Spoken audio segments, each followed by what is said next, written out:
In my hands, I hold the holy grail of Chiefs football, the 1999 New York Jets media guide. Page after page after page of this book trace back the historic roots of Kansas City's current football administration. Now, 3 weeks ago, many billed the Chiefs' visit to New England as a reunion game, but not so fast. The pages of this book go much deeper than any Patriot connection in Kansas City.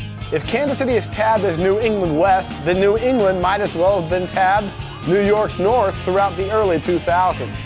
This book profiles Scott Pioli, Jets Director of Pro Personnel, Todd Haley as Jets Offensive Quality Control Coach, Romeo Crennel as the Jets Defensive Line Coach, Bill Muir as New York's Offensive Line Coach, Maurice Carthon as the Running Backs Coach, and of course more. Todd's father, Dick Haley, was running the Jets Player Personnel Department at the time, and 3 current Chiefs coaches were suiting up for the Jets. Kansas City defensive line coach Anthony Pleasant was playing for Crennel in the same defensive scheme he's currently instructing.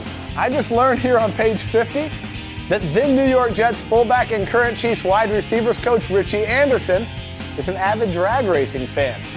The true reunion weekend is this weekend in New York, and the game between the Chiefs and Jets couldn't be any more important for either franchise. For 5-7 Kansas City, the planets align just right to keep the Chiefs in contention for the AFC West title. It sounds insane with the Chiefs' up and down season. The facts are facts, and KC is just 2 games back with 4 games to play, facing both of the division's first-place teams in Week 16 and 17. Do the math. The Chiefs must sweep those final 2 games and, at a minimum, split their next 2 games. Yes, an 8-8 record can still potentially win the division. So it's the Jets and the Packers standing in way of what could be a wild AFC West finish. For the Jets, it's crunch time, trailing the Patriots by 2 games in the East, but still very alive for a wild card playoff berth. This is what December football is all about. 2 teams scratching and clawing as the walls of the regular season are closing in. The Chiefs have been anything but pretty to watch in recent weeks, but the defense is peaking at the right time.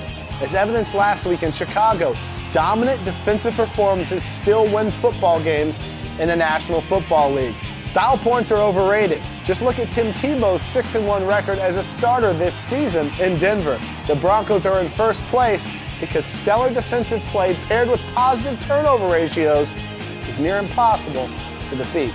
Beauty is in the eye of the beholder. For the Chiefs to make a run at this thing, they'll need more wins like last week's in Chicago. And it all starts with reunion weekend in New York.